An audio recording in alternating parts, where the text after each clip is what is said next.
우리가 음식을 먹거나 그 먹는 상상만 해도 이렇게 침과 함께 위산이 이렇게 분비가 되잖아요. 네. 그러면서 자칫하면 막 속이 쓰리기도 한데 이렇게 위산이 분비되면서 위를 항상 산성화로 만드는 이유가 있을까요?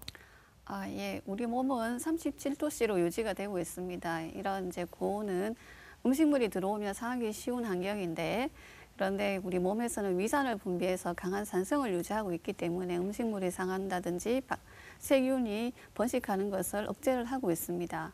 그러면 이런 강산이 위에서 분비가 되면 위 점막에 손상을 끼치지 않을까 하는 걱정이 들 텐데요. 실제로 위 벽에서는 뮤신이라는 점액이 분비가 되기 때문에 이게 보호막을 형성해서 위산으로부터 우리의 위벽을 보호를 하고 있습니다. 그래서 안전하게 유지를 할 수가 있습니다. 네. 네. 이렇게 강한 위산 속에서도 살아남는 헬리코박터 파이로리균. 네. 실제로 유산균 음료 광고를 통해서도 많이 알려져 있지 않습니까? 맞습니다. 그래서 별로 대수롭지 않게 생각하시는 분들이 있는데요. 이 균이 위에서만 있는 게 아니라 식도로도 올라올 수가 있고 올라가는 과정에 다양한 질환을 남기기도 한다고 합니다. 헬리코박터 파일로리 균 어느 정도로 조심하고 계십니까?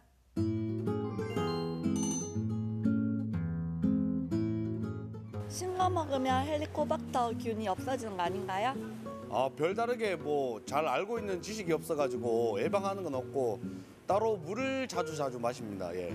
맵고 짠 음식을 줄이고 술을 안 먹으면 되는 것 같습니다. 위내시경 받으면 헬리코박터 균이 있는지 없는지 알 수 있지 않을까요? 장 건강을 위해 유산균 음료나 유산균 스틱으로 된 가루 매일 섭취하고 있습니다.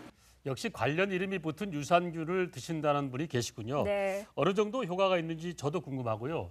또 정기적으로도 내시경 검사를 받고 있는데 그것만으로도 예방이 되는지도 궁금하고요. 네, 오늘 나눠야 될 이야기가 상당히 많이 네. 있을 것 같습니다. 사연을 통해서 고민 속으로 좀 더 깊게 들어가 보도록 하겠습니다. 약손 상담실 시작합니다. 네, 먼저 첫 번째 사연 만나봅니다. 저희 남편은 양치도 잘 하는데 입냄새가 심합니다. 이비인 후과 검진에서 코나 편도에도 문제가 없다는데 입냄새가 사라지질 않더라고요. 저도 불편한데 다른 사람들은 어떻게 생각할지 걱정이 됩니다. 혹시 위에 문제가 있어서 입냄새가 나는 걸까요? 네, 실제로 이런 거 고민하시는 분들 많이 계세요. 속이 안 좋으면은 그 입냄새, 그 위에 냄새가 입으로 올라온다 이런 얘기도 하시거든요. 네. 사실입니까?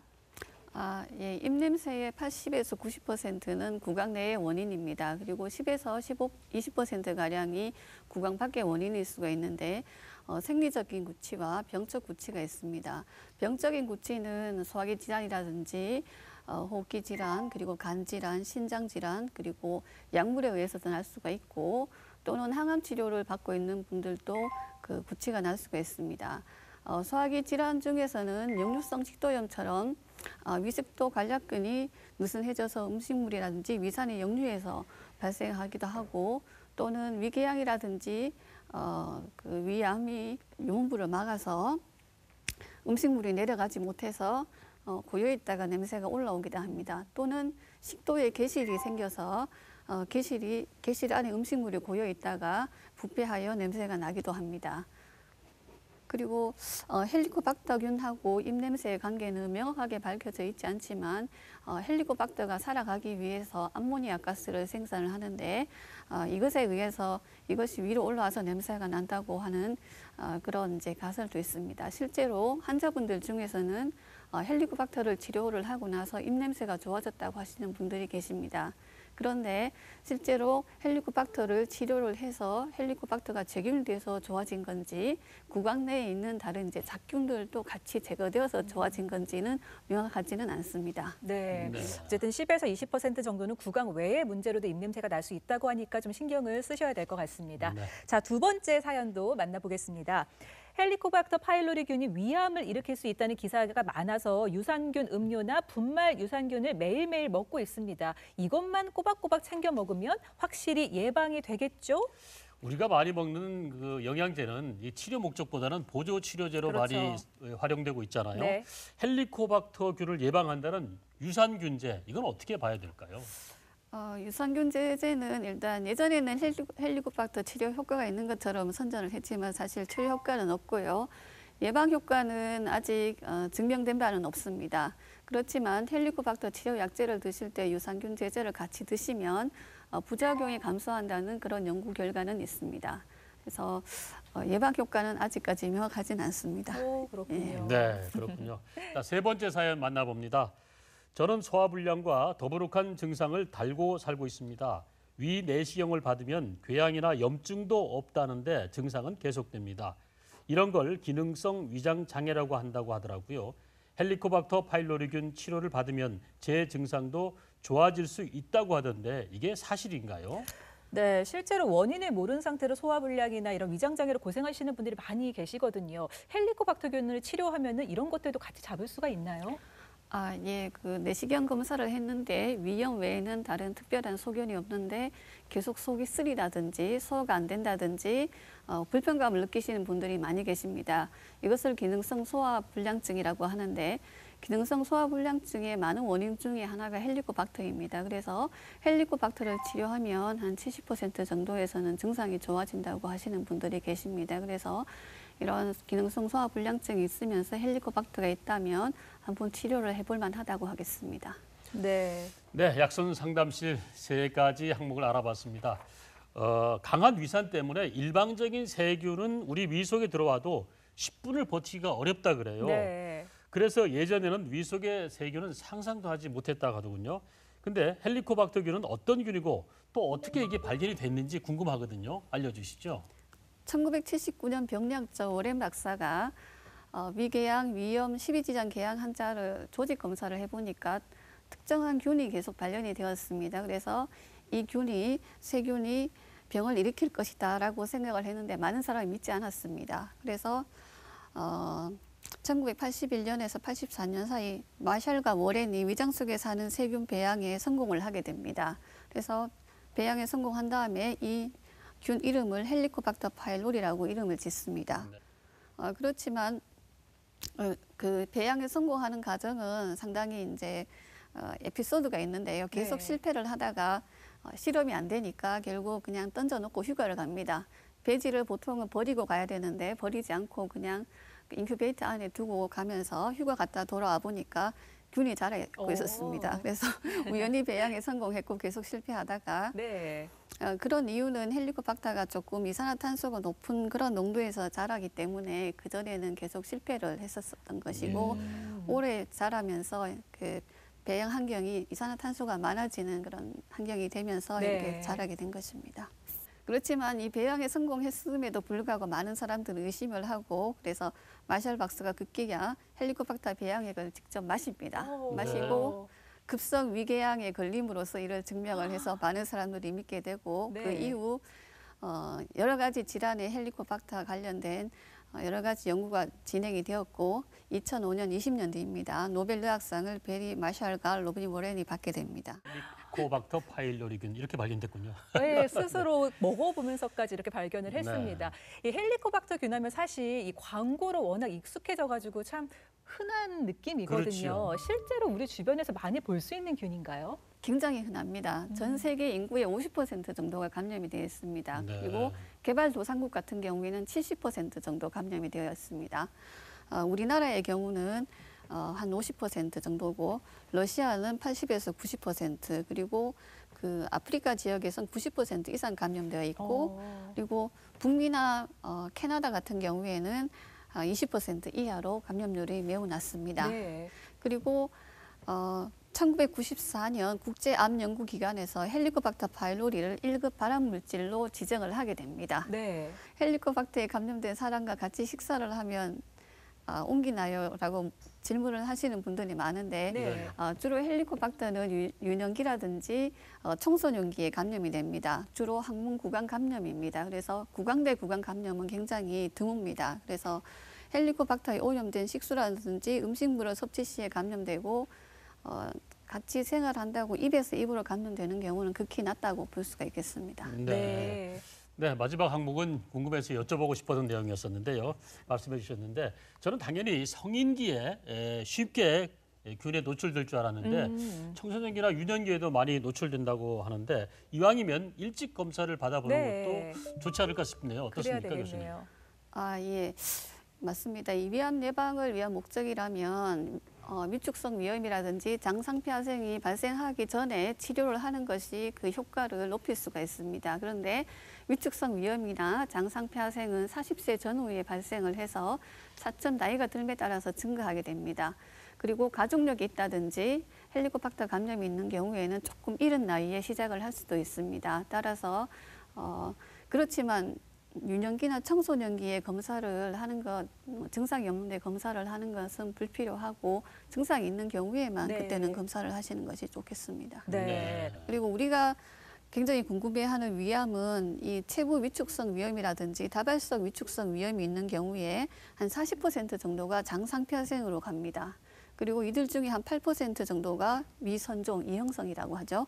가고 한 2% 정도가 위암으로 갑니다. 그래서 헬리코박터 감염이 되는 경우에 임상 경과는 어떤 세균과 숙주 요인에 따라서 매우 다양한 이런 경과를 취하게 됩니다. 그래서 헬리코박터 연관된 위염은 이런 이제 미란성 위염이라든지 위벽이 굉장히 얇아지는 위축성 위염, 그리고 이거는 이제 증식성 위염인데 위벽이 이렇게 얇아지기도 하지만 급성 감염 같은 경우에는 오히려 이 위벽이 두꺼워져 보이기도 합니다. 그래서 이런 환자분 같은 경우에는 헬리코박터 치료를 하고 나면 정상적인 주름을 가지게 됩니다. 궁금한 게 또 있거든요. 식사를 하고 나신 다음에는 배 위쪽이 아프거나 뭐 쓰리거나 통증을 느끼는 분들이 많으시더라고요, 예외로. 자, 증상이 심각해지면 이런 것들이 식사와 관계없이 통증도 느낀다는데 이런 심각한 속쓰림, 이게 헬리코박터균하고 무슨 연관성이 있을까요? 예, 속쓰림도 역시 헬리코박터랑 관련이 있을 수 있습니다. 소화성 궤양을 대표적으로 들 수가 있는데 소화성 궤양의 원인은 헬리코박터가 주된 원인이 되겠고 네. 스테로이드라든지 아스피린, 그다음에 엔세이드 같은 약제 또는 음주나 흡연 스트레스도 원인이 될 수가 있겠습니다. 65세 남자 환자분인데 속이 쓰려서 내원하셨습니다. 내시경을 보니 궤양이 이렇게 네. 급성 궤양이 있었습니다. 헬리코박터를 치료하고 나서 궤양이 깨끗하게 치료가 되었습니다.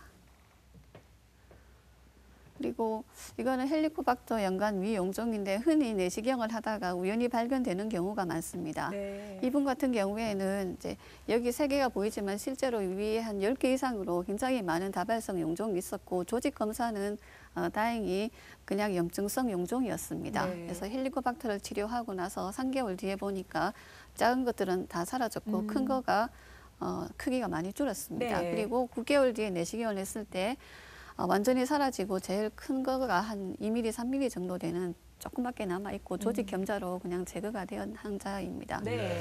그런 반면에 밑에 환자 같은 경우에는 한 8mm 정도 되는 용종이 있었고 네. 이분은 치료를 안 하셨습니다. 왜냐하면 헬리코박터 연관 위용종은 이제 보험 급여가 안 되기 때문에 원하는 경우 치료를 해드리고 원치 않는 경우 치료를 하지 않는데 한 거의 1년 뒤에 봤더니 이게 크기가 많이 커져 있었습니다. 그래서 이거는 용종 절제술을 하였습니다. 입원해서 제거를 했습니다.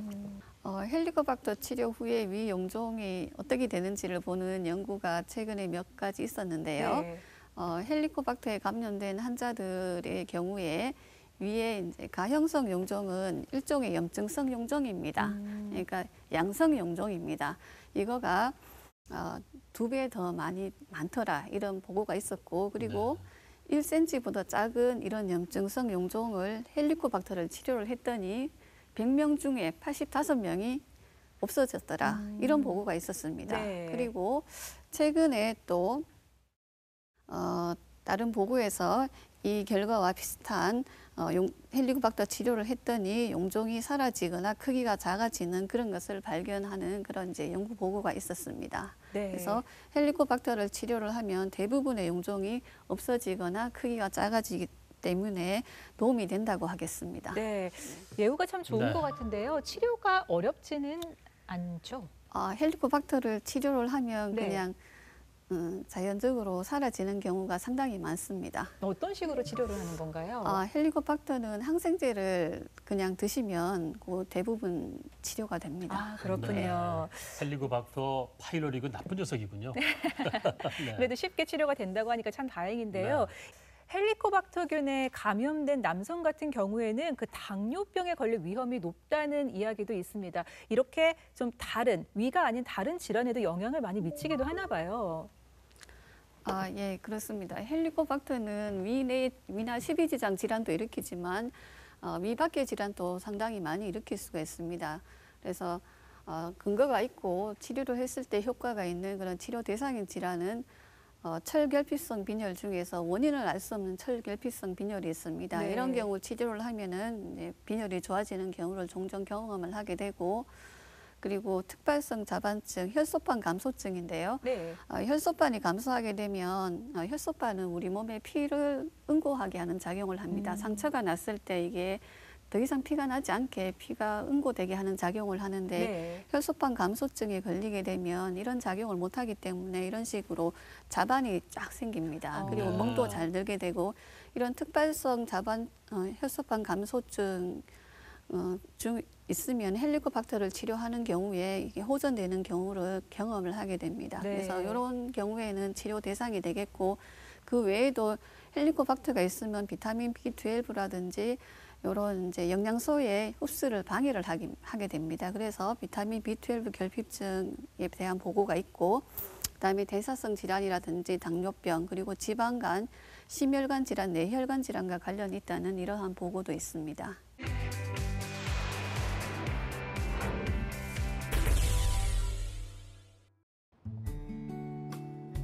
매일 아픈 사람들을 만나고 그들의 고통을 마주해야 하기에 몸도 마음도 고될 수밖에 없는 직업. 남수영 교수는 몸 건강만큼이나 마음 건강을 챙긴다는데, 그녀의 마음을 향기롭게 어루만져 주는 것, 바로 꽃이다.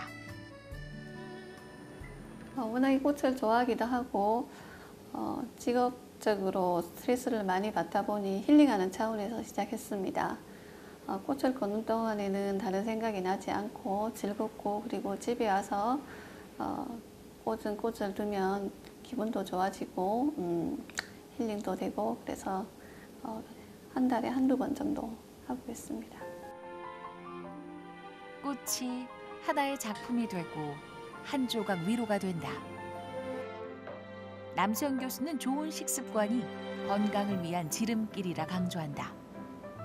제철 야채나 과일 같은 경우에는 비타민도 많고 무기질이 많아서 위장 건강뿐만 아니라 우리 전체 전신 건강에 좋고요. 견과류 같은 경우도 두뇌 활동을 하는 경우에 많은 도움이 됩니다. 그래서 제철 과일과 견과류를 먹으려고 노력을 하고 있습니다. 인스턴트 간식은 최대한 자제하고 제철에 나고 자란 채소, 과일, 견과류로 건강을 챙기고 있는데, 마지막으로 위 건강을 지키는 생활 습관, 어떤 것들이 있을까? 커피는 많이 마시는 거 좋지 않고 한두 잔 이하로 드시는 게 좋고, 그리고 적당한 운동을 해주시고 신선한 야채와 과일을 많이 드시고, 그리고 싱겁게 드시는 것이 위 건강을 위해서 좋겠습니다.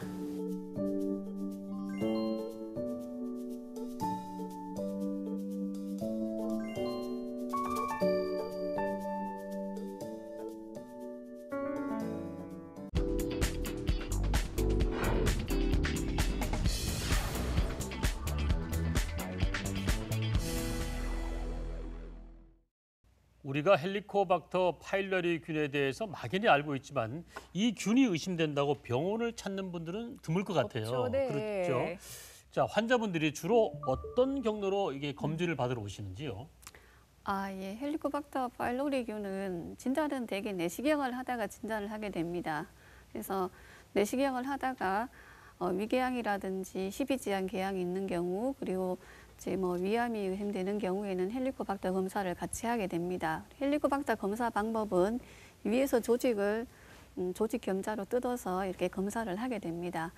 그리고 가끔은 이제 헬리코박터 검사를 하려고 한 건 아니고 미란성 위염이라든지 용종이라든지 다른 이제 국소 병변이 있어서 조직 검사를 하는 경우, 조직 검사해서 병리 검사를 해서 보다가 헬리코박터가 우연히 발견되는 경우가 있습니다. 그래서 처음 진단은 그런 식으로 하고, 나중에 치료 후 추적 검사를 할 때는 그 내시경 검사를 하지 않고 금식만 하고 그냥 불면 되는 그런 요소 호기 검사를 하는 방법이 있습니다.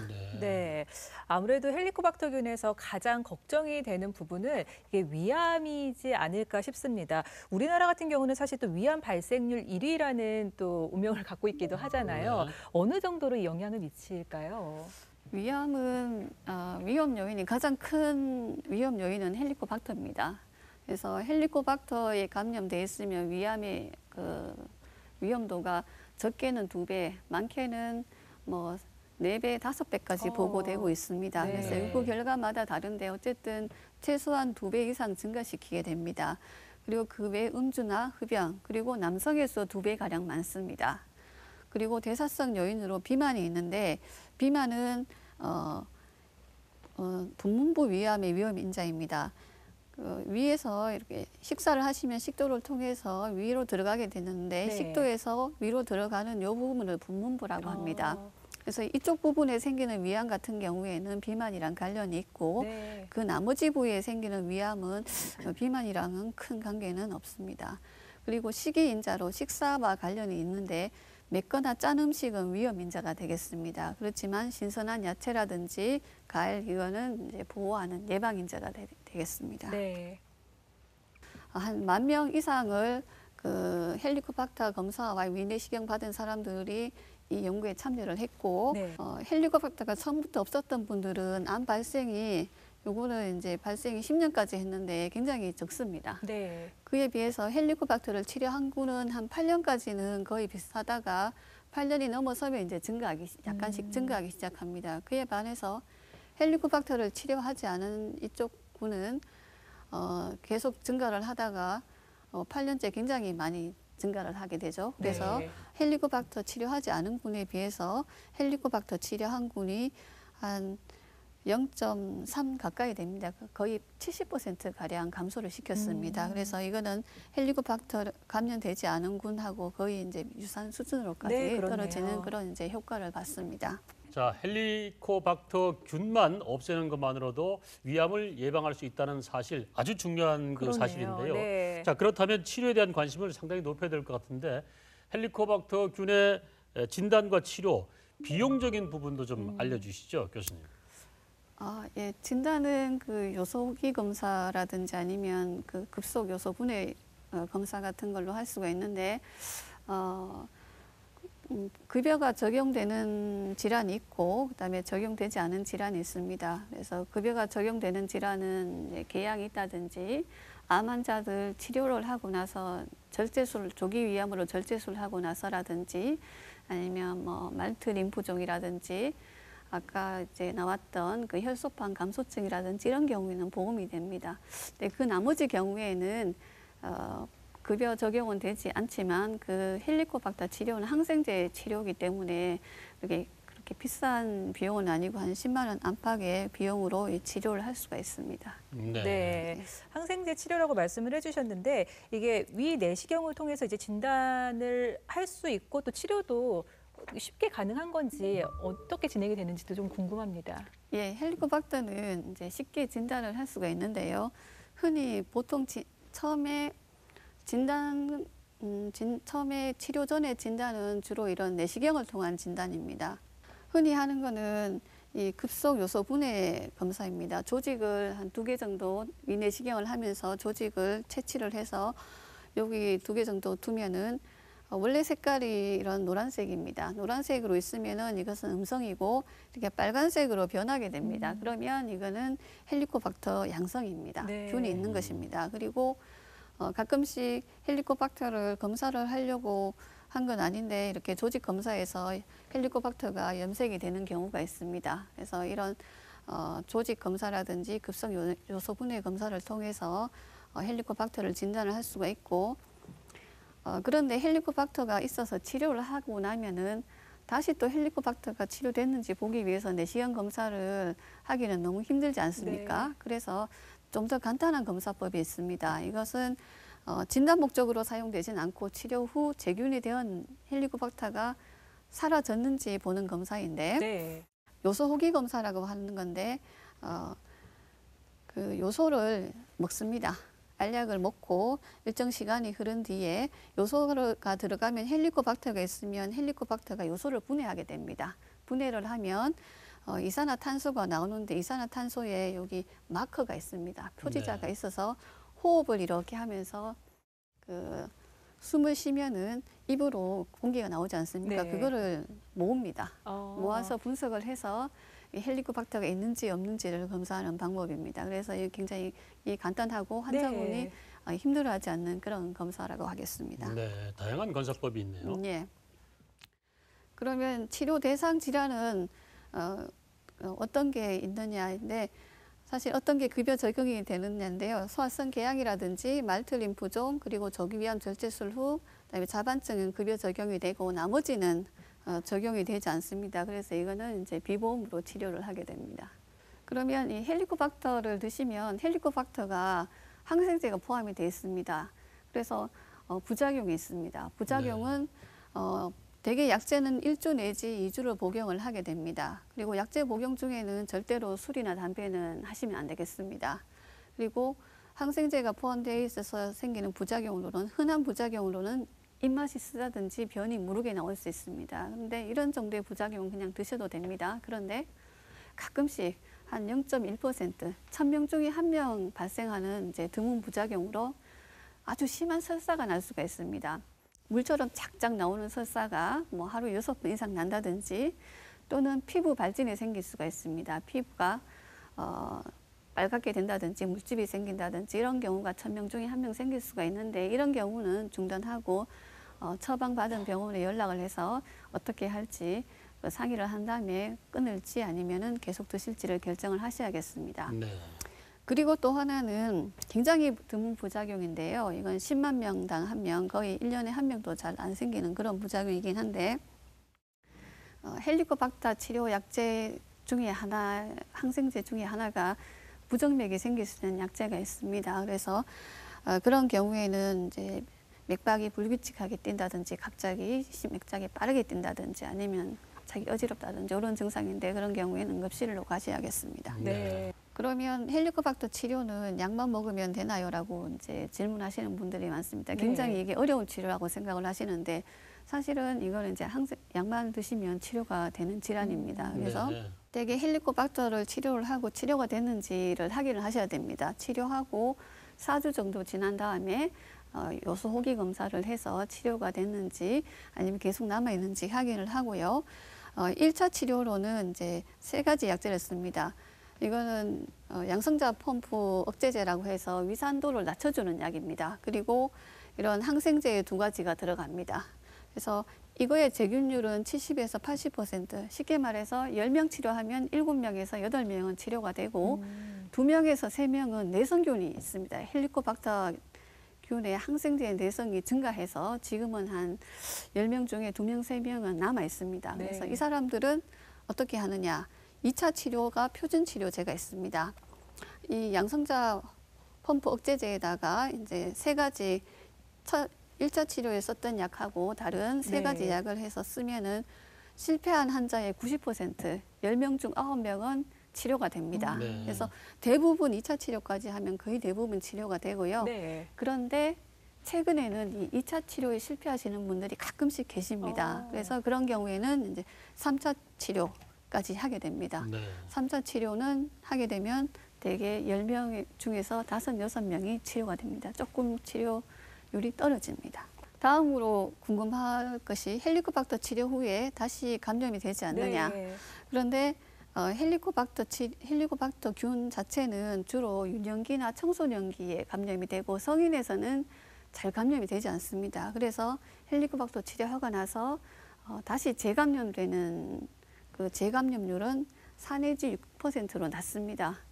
100명 치료하면 이제 4명 내지 6명만 재감염되고 나머지 95명 가량은 재감염이 안 되기 때문에 크게 걱정하실 필요는 없습니다. 그렇지만 헬리코박터를 치료했다고 해서 그 위생 상태가 안 좋다면 다시 재감염이 될 수 있습니다. 오염된 식수라든지 음식물을 섭취하면 재감염이 가능하기 때문에 위생 관리를 잘 하셔야겠습니다. 네. 네. 자, 헬리코박터균 치료까지 알아봤는데요. 그런데 안타깝게도 이미 위암 진단을 받으셨다면 맞춤 치료를 받아야 될 것 같은데 네. 이게 미국이 32.1%에 그치는 그 위암 치료 성격을 갖고 있다면 우리나라 5년 생존율이 약 75.8%에 달한다 그럽니다. 자, 그렇다면 위암 치료의 체계적인 과정 이 부분도 좀 얘기해 주시죠. 우리나라가 그 위암 5년 생존율이 굉장히 높은 이유는 국가암 검진을 2년마다 정기적으로 하고 있기 때문에 조기 위암 단계에서 진단되는 경우가 많습니다. 그래서 위암의 치료는 조기 위암 중 일부는 내시경적으로 치료를 할 수가 있습니다. 네. 그리고 타장기 원격 전이가 없는 경우에는 수술적 치료가 가능합니다. 그런데 타장기에 전이가 갔다든지 아니면 타장기 전이는 안 갔어도 주변 침범이 너무 심해서 수술할 수 없는 경우가 있습니다. 그런 경우는 항암 치료를 하게 됩니다. 그리고 가끔씩은 너무 고령이라든지 가지고 있는 질환이 좀 심각해서 수술이라든지 항암 치료를 할 수 없는 경우가 있습니다. 그런 경우는 대증적 치료라고 해서 치료하지 않고 그런 도와주는 그런 이제 치료를 하게 됩니다. 네. 조기 위암은 주로 점막층과 점막 하층에 국한된 위암을 말합니다. 그래서 조기 위암은 이렇게 용종처럼 생긴 위암도 있고요. 그리고 이렇게 잘 안 보이시는데 완전히 납작합니다. 약간의 색조 변화밖에 없는 이런 아주 작은 구별이 잘 안 되는 그런 조기 위암도 있습니다. 예. 그리고 이것처럼 두들두들하게 불규칙하게 보이는 이런 종류도 있겠고, 그리고 약간의 이제 궤양을 동반한 이런 조기 위암도 있겠습니다. 진행 위암 같은 경우에는 이제 이렇게 불 올라온 것과 이렇게 궤양이 깊게 파인 것, 그리고 옆으로 푹 퍼지는 이런 걸로 나눌 수가 있는데요. 보만 그 1형에서 3형은 비교적 내시경 검사를 할 때 쉽게 의심을 하게 됩니다. 그렇지만 이 보만 분류 4형 같은 경우에는 내시경 할 때 단지 위벽이 잘 늘어나지 않는다는 느낌이 듭니다. 공기를 넣어도 내시경이 들어가면 이렇게 위가 쭈그러들어 있어서 공기를 넣어서 펴서 봐야 되는데 공기를 넣는데도 완전히 안 펴지고 이런 식으로 이제 반쯤만 펴지는 이런 상태로 보이기도 하는데 이런 경우 조직 검사를 하면은 바로 나오면 좋은데 조직 검사에서 안 나오는 경우가 종종 있습니다. 왜냐하면 대부분의 암들은 암세포가 이런 데 밖에 존재합니다. 이런 데 존재하는데 이 보만형 같은 경우에서는 밑으로 이렇게 푹 퍼지기 때문에 네. 조직 검사 일반적으로 했을 때 운이 좋으면 나오지만 안 나오는 네. 경우도 종종 있습니다. 그래서 이 보만 4형 같은 경우에는 내시경이 들어갔는데 잘 안 펴져서 이렇게 굉장히 주름이 두꺼워져 있습니다. 네네. 원래는 펴져서 쫙 들어가야 되는데 여기 잘 안 들어가지지요. 네. 그리고 여기 같은 경우로 이 부분이 두꺼워져 있고 여기도 두꺼워져서 여기가 내시경이 들어가야 되는데 좁아져서 잘 안 들어갑니다. 그리고 이분 같은 경우에는 이제 점막 주름이 두꺼워져 있고 여기 궤양이 있지요, 그죠?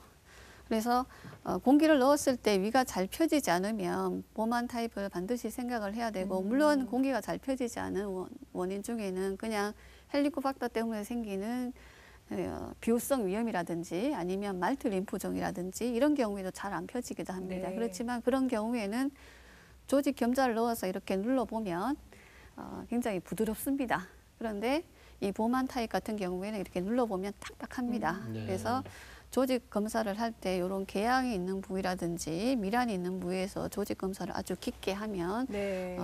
나오는 경우가 종종 있습니다. 네. 네. 그리고 위암으로 저렇게 절제술을 한 경우에는 위암은 헬리코박터가 관련이 많이 있기 때문에 혹시라도 헬리코박터가 있으면 치료를 해줘야 되기 때문에 네. 절제한 다음에는 헬리코박터 검사를 합니다. 네. 헬리코박터는 다음과 같이 조직을 2개를 채취를 합니다. 네. 2개를 채취해서 그 헬리코박터 그 기계에 넣으면은 이제 바로 1시간 이내 검사 결과가 나옵니다. 네. 네. 그 다음에 또 하나 궁금한 거는 이렇게 내시경 조기 위암을 내시경적으로 완전 절제가 된 경우에는 재발을 하지 않을까 네. 하는 이제 그 의문이 생길 텐데요. 조기 위암 내시경 절제 후 재발은 절제한 자리에 재발을 할 수도 있지만 위에 남아있는 다른 부위에서도 재발을 할 수가 있습니다. 그래서 이분은 2015년도에 오신 분인데 2010년도에 전정부라고 하면 여기 아래쪽입니다. 위 아래쪽인데 조기 위암으로 이미 내시경적 절제술을 한 경험이 있으신 분입니다. 그래서 예전에 절제술을 한 부분이 이제 흔적으로 남아 있습니다. 남아 있고 2015년 내원 당시에는 요 위체부가 되겠습니다. 위체부에 이렇게 널찍하게 굉장히 두들두들한데 이게 위선종이 나왔습니다. 네. 위선종도 놔두면은 위암이 되기 때문에 제거를 해주셔야 됩니다. 그래서 이 넓어서 이렇게 떼내고 나니까 이제 굉장히 넓게 떼낸 개양이 생겼죠, 그죠?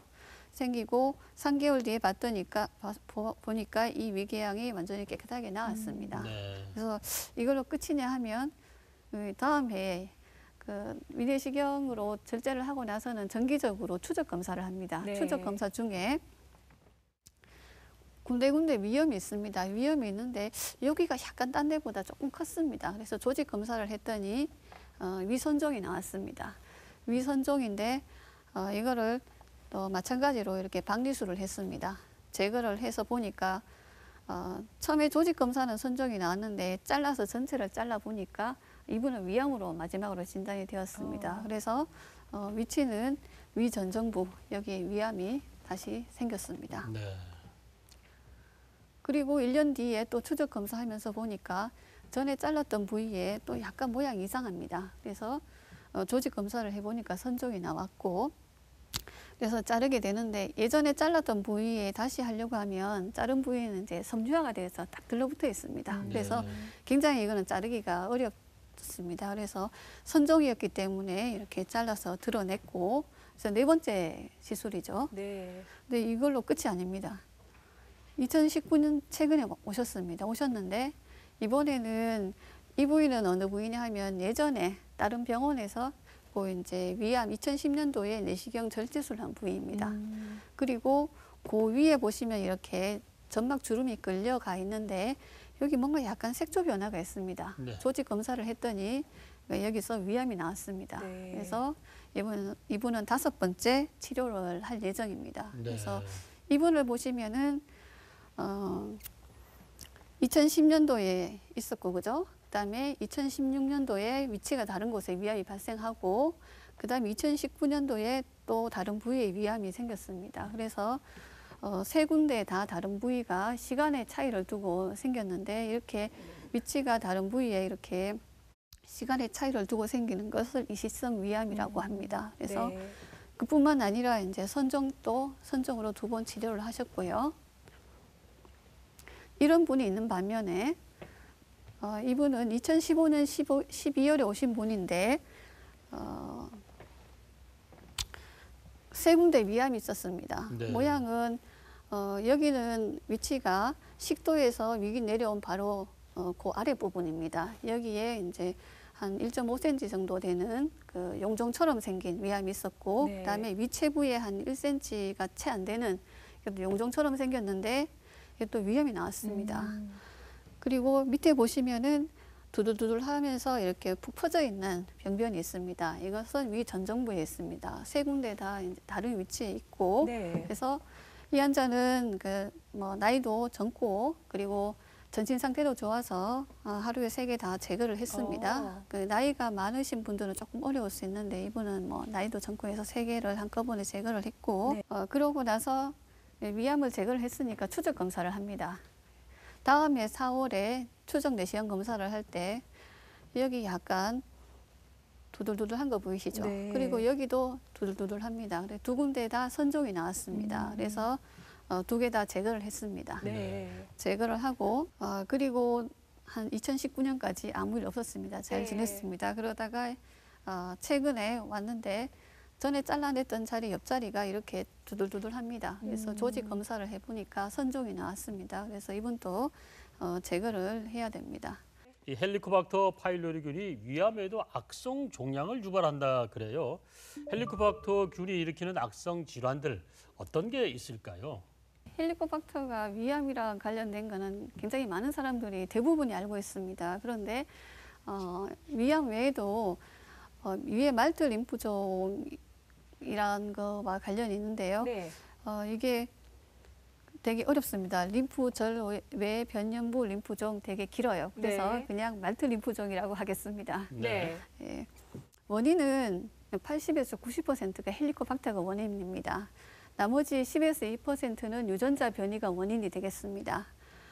그래서 조직을 보시면은 임파구 그 위 조직인데요. 위 임파구가 침륜이 되어 있으면서 이런 특징적인 병변이 보입니다.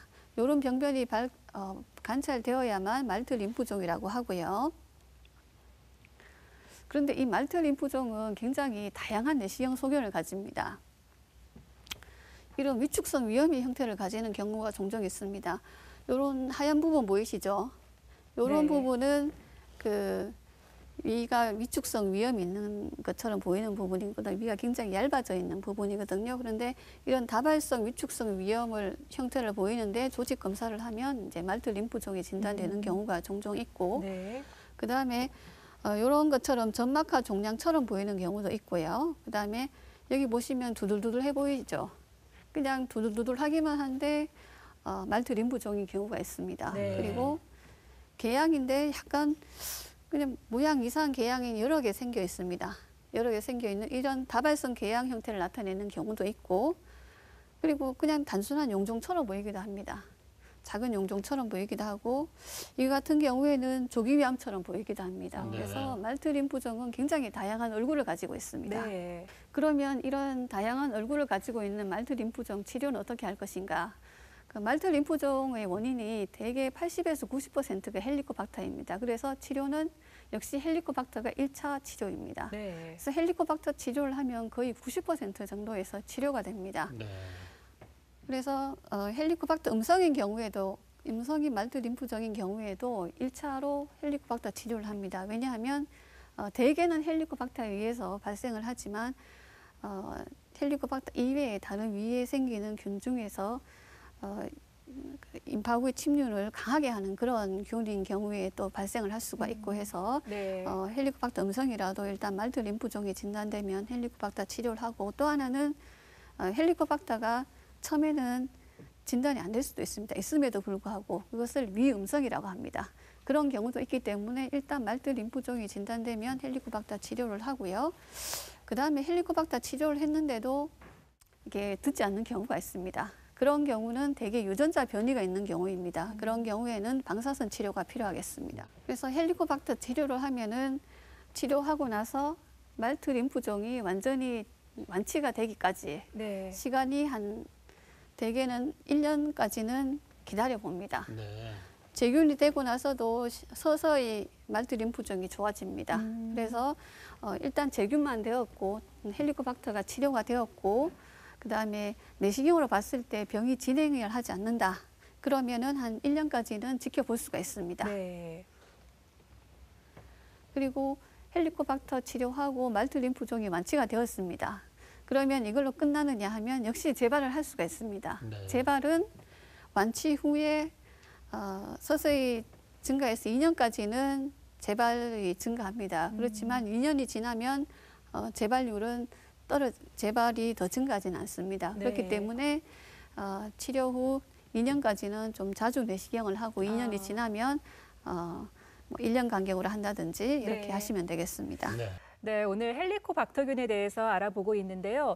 교수님께서 연구하시는 것 중에서는 그 콜레스테롤과 관련된 연구도 있다고 들었습니다. 좋은 콜레스테롤이 높아야지 또 암의 위험을 낮출 수 있다고요. 고밀도 콜레스테롤이 그 정상보다 높은 경우 60 이상인 경우에는 헬리코박터를 한 반 정도 위암을 반 정도 낮출 수 있고, 그다음에 고밀도 콜레스테롤이 정상보다 낮은 경우에는 이제 위암의 발병률이 한 2배 가량 증가한다는 그런 이제 연구 결과가 있습니다. 자, 그렇다면 건강한 생활 습관 어떤 게 있을까요? 그 부분도 잠시 언급해 주시죠.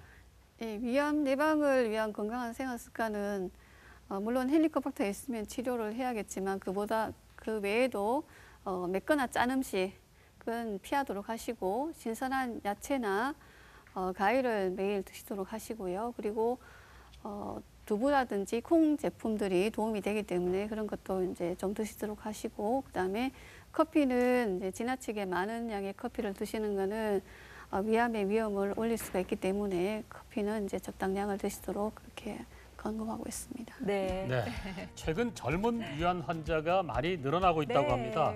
위암 환자 중에 50대 이하가 12%나 된다고 하는데요.